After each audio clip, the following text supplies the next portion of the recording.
కథావాణి శ్రోతలందరికీ చెప్పాలని ఉందికి స్వాగతం. నేను డాక్టర్ శ్రీమతి కొఠారి వాణి చలపతిరావు. ఈనాటి మన చెప్పాలని ఉందిలో ఇది జీవితం అనే ఒక ఆసక్తికరమైన, ఆలోచనాత్మకమైన, ప్రయోజనాత్మకమైన అంశం గురించి మనం మాట్లాడుకోబోతున్నామండి. నేను ముందుగా స్క్రిప్ట్ తయారు చేసుకొని నా స్వరంతో వినిపిస్తున్న ఈనాటి ఈ అంశం పేరు మరోసారి ఇది జీవితం. ఇంకా ఏమాత్రం ఆలస్యం చేయకుండా సబ్జెక్ట్లోకి ప్రవేశిద్దాం. ఇది జీవితం అన్న ఈ టైటిల్లోనే పైకి కనిపించని ఒక హెచ్చరిక కూడా దాగి ఉంది. అది ఏమిటి అంటే హ్యాండిల్ విత్ కేర్ అన్నది. కింద పడితే పగిలిపోయే అవకాశం ఉంది అనుకున్న వాటి ప్యాకింగ్ అట్టడబ్బాల మీద రాస్తారు కదా, హ్యాండిల్ విత్ కేర్ అని. దాన్ని మన జీవితాలకు కూడా మనం అప్లై చేసుకోవలసి ఉంటుంది. ఎందుకంటే జీవితం ఒక గాజు పాత్ర లాంటిది కనుక. మనమేంటో మనకు చూపించే అద్దం లాంటిది కూడా. ఈ రెండూ కూడా ఏమాత్రం అజాగ్రత్తగా, నిర్లక్ష్యంగా ఉన్నా చేయి జారి కింద పడి పగిలిపోయే ప్రమాదం ఉంది. ఒకసారి ముక్కలైన గాజు పాత్రను మళ్ళీ అతుకు పెట్టడం అనేది ఎంత కష్టమో, ఒకసారి ముక్కలైన మనసును, బద్దలైన జీవితాన్ని కూడా జోడించటం, పునరుద్ధరించటం అనేవి అసాధ్యం. కనుక వాటిని మన చేతుల్లోని పసిబిడ్డల పొదవి పట్టుకోవాలి. విలువైన వస్తువులను భద్రంగా లాకర్లో దాచుకున్నట్టు అంతకన్నా విలువైన జీవితాన్ని గుండె అరల్లో పెట్టి పదిలంగా కాపాడుకోవాలి. తొలి శ్వాస, తుది శ్వాసల మధ్య సాగే జీవన ప్రయాణం అది ఎంత దూరం, ఎంతకాలం అన్నది ఎవ్వరూ చెప్పలేరు. కానీ ఆ ప్రయాణంలో ఎన్నో మలుపులు, ఎత్తుపల్లాలు, గతుకులు ఉంటాయని మాత్రం ఖచ్చితంగా చెప్పచ్చు. అంతేకాదు, కొంతమంది జీవితాలు నున్నటి తారు రోడ్డు మీద, నేషనల్ హైవేపై దర్జాగా సాగే సుఖవంతమైన హైక్లాస్ ప్రయాణాలు కూడా అయి ఉంటాయి. అయితే ఎల్లకాలం గతుకుల ప్రయాణమే ఉంటుందని చెప్పలేం. అలాగే ఎల్లకాలం జీవితం లగ్జరియస్ కారు ప్రయాణంలా సౌకర్యవంతంగా సాగుతుందని కూడా చెప్పలేం. అప్ అండ్ డౌన్స్ అనేవి వాహన ప్రయాణానికి లాగానే జీవితానికి తప్పదు. అమ్మ కడుపులో నుంచి ఈ భూమి మీద పడినప్పటి నుంచి మనిషి జీవితం ప్రారంభమవుతుంది అనుకుంటే అప్పటి నుంచి ఊహ తెలిసే వరకు కూడా ఆ పసివాడి జీవితం అమ్మా నాన్నల చేతుల్లోనే ఉంటుంది. వాళ్ల పెంపకం, ఇంటి వాతావరణం, చుట్టూ ఉన్న కుటుంబ సభ్యులు, ఇరుగు పొరుగు వీటన్నింటి ప్రభావంతో పెరుగుతాడు. వాళ్ళ జీవన స్థాయిని బట్టి, మనస్తత్వాన్ని బట్టి, అలవాట్లను బట్టి ఆ పిల్లవాడి జీవితానికి బలమైనదో బలహీనమైనదో ఒక పునాది అనేది ఏర్పడుతుంది. ఆ తర్వాత బడికెళ్లే వయసు వచ్చాక, ఇల్లు దాటి బయటకు వెళ్ళటం అంటూ జరిగాక తోటి పిల్లల, పాఠం చెప్పే పంతుళ్ల ప్రభావం కూడా పిల్లల మనసు మీద పడుతుంది. కనుక అదే మనిషి జీవితంలో కీలక దశ. ఎందుకంటే మంచి అలవాట్లు, మంచి మాటలు, మంచి ప్రవర్తనల సంగతి ఎప్పుడో పెరిగి పెద్దయినాక చూసుకుందాంలే అంటే అప్పటికి మొక్క కాండం గట్టిపడి ముదిరిపోతుంది గనక అప్పుడు దాన్ని ఎటంటే అటు వంచాలంటే వంగదు. పైగా కొమ్మ విరిగిపోతుంది. చెట్టు కాండం మాత్రం ఎలా ఉన్నది అలాగే ఉంటుంది. అందుకని పిల్లల భవిష్యత్తు కోసం తల్లిదండ్రులు, గురువులు వాళ్ళ చిన్నతనం నుంచే శ్రద్ధ తీసుకుంటూ వాళ్ళ భవిష్యత్తుకు పాటుపడుతూ ఉండాలి. అయితే ఇక్కడ ఒక్క నిమిషం ఆగి ఒక వాస్తవ విషయం గురించి మాట్లాడుకోవాలి మనం. అదేమిటంటే సమాజంలో రకరకాల వ్యక్తులు ఉంటారు. వివిధ వృత్తులు, పనులు చేసేవాళ్ళు ఉంటారు. స్థాయి భేదాలు ఉంటాయి. ఇవి తప్పవు. అయినా ఎవరి జీవితమైనా జీవితమే. అన్నింటికీ సమప్రాధాన్యత, అందరికీ సమప్రాముఖ్యత ఇవ్వాల్సి ఉంటుంది. ఎవరి స్థాయిలో వాళ్ళు, ఎవరి భాషలో వాళ్ళు ఇది జీవితం అని ప్రతినిత్యం అనుకోవలసి వస్తుంది. అది సూపర్ డీలక్స్ ఫ్లాట్లో, 7 అంతస్తుల భవంతిలో ఉండేవాళ్ళైనా, రోడ్డు పక్కన ఫుట్పాత్ మీద బతుకును గడిపే వాళ్ళైనా, కూలీనాలీ చేసుకొని బతికే వాళ్ళైనా ఎవరి జీవితానికి వాళ్ళే హీరోలు. ఎవరు జీవితాన్ని ఎలా తీసుకుంటున్నారు, ఎలా భావిస్తున్నారు అన్నదే ఇక్కడ ముఖ్యం. కానీ ఆర్థిక స్థితిగతులు, హోదాలు, పదవులు ముఖ్యం కాదు. ఎందుకంటే నేను ఎంచుకున్న ఈనాటి ఇది జీవితం టాపిక్ అందరికీ సంబంధించింది కనుక మనం ఏం మాట్లాడుకున్నా జనరల్గా మాట్లాడుకుందాం. దేవుడు మనిషికి ఇచ్చిన వరం ఈ జీవితం. దాన్ని మంచిగా తీర్చిదిద్దుకుంటూ సార్థకం చేసుకోవటం అన్నది మనిషి చేతిలోనే ఉంటుంది.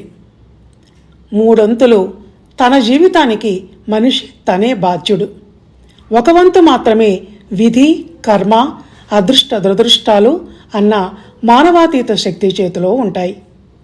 కొంతమంది వాళ్ళు చేసిన తప్పిదాలను కప్పిపుచ్చుకోవటానికి, వాళ్ళ చర్యలను వాళ్ళు సమర్థించుకోవటానికి, బాధ్యతల నుంచి పలాయనం చిత్తగించటానికి పైన చెప్పిన విధి, కర్మ అన్న మాటలను ఎక్కువగా వాడుతుంటారు.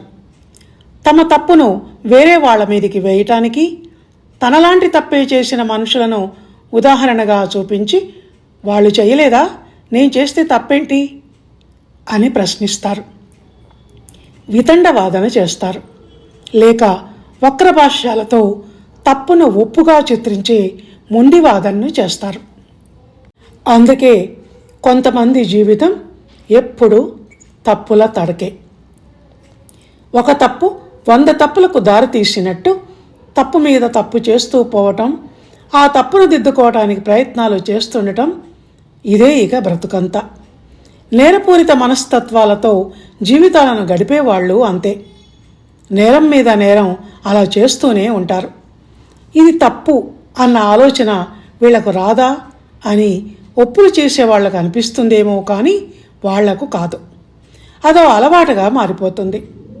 అలాంటి వాళ్ళు ఏ ఒక్క క్షణమైనా ఇది జీవితం, ఆషామాషి వ్యవహారం కాదు, జీవితం పట్ల మొదటి నుంచి సీరియస్నెస్ అనేది లేకుంటే ఆ తర్వాత అది ముళ్ళకంప మీద పడిన బట్టల ఛిద్రమైపోతుంది అన్న ఒంటి మీద స్పృహతో ఉండగలిగితే ఏ కొంత మార్పైనా సాధ్యమవుతుందేమో. తెల్ల కాగితం మనిషి జీవితం. దాని మీద ఏ ఒక్క మరక పడినా అసహ్యంగా తయారవటమే కాక ఆ తర్వాత అది ఎందుకు పనికిరాదు.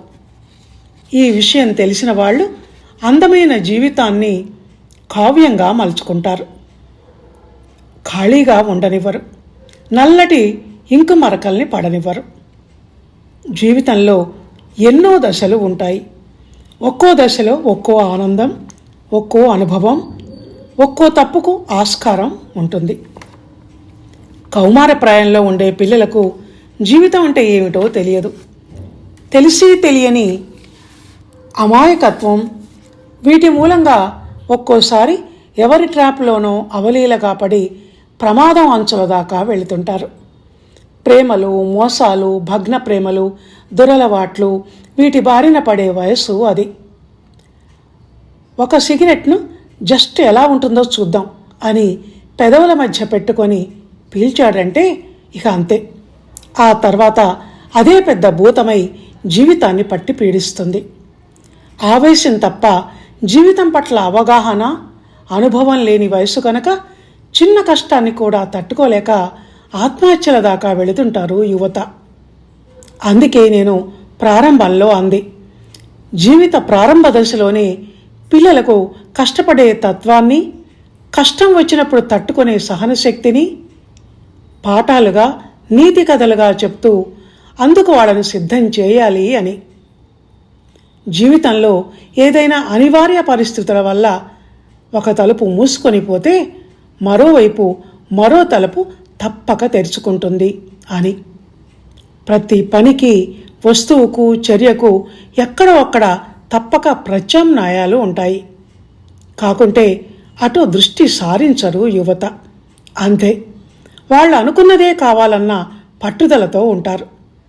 ఆ వయస్సు దూకుడును కాస్తంత కంట్రోల్ చేయగలిగితే ఏదో ఒక దారిదీపం ఎప్పుడూ మరో మార్గాన్ని చూపించటానికి దీపస్తంభం రూపంలో నిల్చునే ఉంటుంది. బాధ్యతలు మీద పడే నడివయసులోని జీవితాలు అంతే.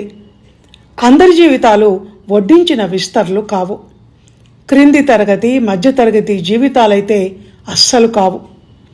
ఆర్థిక సమస్యలు, కుటుంబ బాధ్యతలు, తన వాళ్ళు అనుకున్న వాళ్లతోనే సమస్యలు, మనస్పర్ధలు, పిల్లలు మాట వినకపోవటం, అల్ట్రా మోడర్న్ లైఫ్ స్టైల్కి ఆకర్షితులవటం, ఇలా చాలా ఉంటాయి. అరిషడ్వర్గాలైన కామ, క్రోధ, మద, మోహ, మాత్సర్యాలన్నీ మనిషి మనసులోనే వచ్చి చేరతాయి కనుక వాటిని అధిగమించలేక గొడవలు పడుతూ సమస్యల్ని కొని తెచ్చుకుంటూ ఉంటారు. మనిషి జీవిత నావకు చుక్కాని అతని మనసే. ఆరోగ్యకరమైన ఆలోచనలతో కూడిన మనసు మనిషి జీవితాన్ని సరైన మార్గంలో నడిపిస్తుంది. ఏ దారిన వెళ్లాలో తెలియని దిక్కుతోచని స్థితిలో దిక్సూచి అయి మార్గదర్శి అవుతుంది. అందుకే మనసును క్రమశిక్షణగా, జ్ఞానభరితంగా, మానవత్వం కలిగి ఉండేలా చిన్నప్పటి నుంచే జాగ్రత్తగా, తెలివిగా డిజైన్ చేసుకోవాలి మనిషి. అలా చేసుకునేలా తల్లిదండ్రులు హితబోధల కన్నా ఎక్కువ కార్యాచరణతో ప్రయత్నం చేయాలి. ఏదైనా సహజ సిద్ధంగా ఉన్నది ఎదుటి వాళ్ళను ఎక్కువగా ఆకర్షిస్తుంది. నేర్చుకునే దశలో ఉన్న పిల్లలనైతే మరింత ఆకర్షిస్తుంది. ఎలా అంటే, పేదలకు దాన ధర్మములు చేయవలెను అన్న నీతి పాఠం కన్నా కొడుకును వెంట తీసుకుని బయటికి వెళ్ళినప్పుడు రోడ్డు పక్కన ఓ బిచ్చగాడు కనిపిస్తే, ఇగో ఈ డబ్బులు తీసుకెళ్ళి అతనికిచ్చిరా నాన్న అని తండ్రి కొడుకు చేతికిచ్చి పంపిస్తే ఆ చర్య ఆ పిల్లవాడి మనసులో బలంగా నాటుకొని పోయి జీవితాంతం తను అలాగే చేసేలా చేస్తుంది. అలాగే ఎండలో మాడుతున్న వానికి గొడుగు, చలికి వణుకుతున్న వానికి దుప్పటి ఇప్పిస్తే ఎదుటి వాళ్ళ కష్టాన్ని అర్థం చేసుకోగల సహృదయత అనేది పిల్లవాడి మనసులో సహజసిద్ధంగా ఏర్పడిపోతుంది. ఇక అమ్మా నాన్నల చెయ్యి వదిలిపెట్టి తనంతట తానుగా తన వ్యక్తిత్వాన్ని తీర్చిదిద్దుకోవలసిన తరుణం వచ్చినప్పుడు మాత్రం చదువు మీద దృష్టి పెట్టాలి. జ్ఞాన సముపార్జనే ధ్యేయంగా యువత పెట్టుకోవాలి. ఆ తర్వాత ఉద్యోగ బాధ్యతలు, వివాహానంతరం కుటుంబ బాధ్యతలు చాకచక్యంగా నిర్వర్తించుకోగలగాలి. ఈ సందర్భంలో అందరూ బాగా గుర్తుపెట్టుకోవలసిన విషయం ఏమిటంటే, ఎవరి బాధ్యతలను వాళ్లే నిర్వర్తించాలి. స్వార్థబుద్ధితో లేక సోమరితనంతో, నిర్లక్ష్యంతో వాటి నుంచి తప్పించుకోవాలని చూస్తే అవి మీ చుట్టుపక్కల ఉన్న వాళ్ళ మీద పడి వాళ్లకు భారమవుతాయి. నీ బాధ్యతల బరువును మరొకరి భుజాల మీదకి ఎక్కించాలన్న స్వార్థబుద్ధితో తప్పించుకోవటానికి కుంటి సాకులు చెప్పకండి. వృద్ధాప్యంలో ఉన్న ఎవరి తల్లిదండ్రులను వాళ్లే చూసుకోవాలి. ఎవరు కన్నపిల్లల బాధ్యతను వాళ్లే నిర్వర్తించాలి. చేత కాదు అనుకున్నప్పుడు అసలు పిల్లల్ని కనకండి. నిజానికి ఇలాంటివన్నీ ఎవరికీ చెప్పాల్సిన అవసరం లేదు. మనసు అద్దంలా స్వచ్ఛంగా ఉన్నంత వరకు. దానికి అరిషడ్వర్గాల మకిల పట్టినప్పుడే జీవితం మసకగా కనిపిస్తుంది. అవి మనసును అంటనంత వరకు అంతా స్పష్టంగా కనిపిస్తూ బాగానే ఉంటుంది. పండంటి జీవితానికి 12 సూత్రాలు అన్న మాటల్ని తరచూ మనం వింటూ ఉంటాం. జీవితం అందంగా, పండులా నోరూరించేదిలా కాకపోయినా ఇది జీవితం అన్న సీరియస్నెస్, జీవితం మీద ఇష్టం, గౌరవం ఉంటే అవే ఏ సూత్రాలు లేకుండానే జీవితాన్ని సూత్రబద్ధం చేస్తాయి. అందుకు మంచి వ్యక్తిత్వం ఒక్కటే రాజమార్గం. ముందు నీకు నువ్వు అందంగా కనపడాలి. నీ మీద నీకు ఇష్టం, గౌరవం ఉండాలి. అలా ఉండటం వల్ల నీలో ఆత్మవిశ్వాసం, ఆత్మగౌరవం వచ్చి చేరతాయి. అవే నీలో గాంభీర్యాన్ని, హోదాను పెంచి ఎదుటి వాళ్లకు నీ పట్ల నమ్మకం, గౌరవం కలిగేలా చేస్తాయి. ఆత్మగౌరవాన్ని అహంకారంగా, నేను అన్న భావాన్ని స్వార్థంగా చాలామంది అపోహపడుతూ ఉంటారు. కాను అది ఎంత మాత్రం కాదు. అహంకారం అన్నది ఆత్మగౌరవంలా అందమైనది కాదు. పక్కన కూర్చున్న వాడికి పారిపోవాలని అనిపించేటంతటి అసహ్యకరమైన ప్రవర్తనతో, శరీర భాషతో కూడుకున్నది. కనుక దాన్ని దరిచేరనీయకూడదు. అది వచ్చి ఒకసారి మనసులో ప్రవేశించిందంటే మన ఎదుగుదల అంతటితో ఆగిపోయినట్టే లెక్క. వినయ విధేయతలు, మర్యాద ఉట్టిపడే మాట తీరులో ఉండే అందం, ఆనందం పొగరుబోతు ప్రవర్తనలో లేశమైనా కనిపించవు. జీవితం అన్న తర్వాత అన్నీ సుఖాలే, సంతోషాలే ఉండవు. కష్టాలు, నష్టాలు, కన్నీళ్లు కూడా ఉంటాయి. సుఖాలలో కన్ను మిన్ను కానకుండా ప్రవర్తించటం, దుఃఖంలో ఈ జీవితం నాకొద్దు అన్నంతగా కృంగిపోయి ఆత్మహత్యలకు సైతం పాల్పడటం అనేవి మొదటిది అహంకారంతో కళ్ళు నెత్తికెక్కిన వాళ్ళు చేసే పని అయితే, రెండవది బలహీన మనస్కులు చేసే పని. ఇదిగో ఈ రెండో సందర్భంలోనే ఇది జీవితం అని అనుకోగలిగితే ఏ కష్టాలు అతన్ని కృంగదీయలేవు. అదే సంయమనంతో, స్థితప్రజ్ఞతతో కూడిన చలించని మానసిక దృఢత్వాన్ని ఆ మనిషి స్వంతం చేస్తుంది. మన పుట్టుక, మన చావు అన్నీ ఆ దేవుడు నిర్ణయించే కాలానికి జరిగే కార్యాలు. నా శరీరం నా ఇష్టం, నేను దాన్ని చంపుకుంటాను అంటే లానే కాదు, ఆ దేవుడు కూడా ఒప్పుకోడు. నిలబడి పోరాడి సమస్యల వలయం నుంచి బయటపడాలి కానీ జీవితాన్ని అర్ధాంతరంగా అంతం చేసుకోవటం అనేది ఏ సమస్యకు పరిష్కారం కాదు. అది పిరికి చర్య, జీవించటం చేతగాని వాళ్ళు తీసుకునే తెలివి తక్కువ నిర్ణయం. అది చెప్తూ జీవితం గురించి ఇలా మాట్లాడుతూ ఉంటే దానికి ఇక అయిపోయింది అనేది ఉండదు గనక ప్రస్తుతానికి ఇక్కడ ముగిస్తున్నాను. ఇక ఈ వీడియో గనక మీకు నచ్చినట్టయితే లైక్ చేయండి, షేర్ చేయండి, కామెంట్ చేయండి.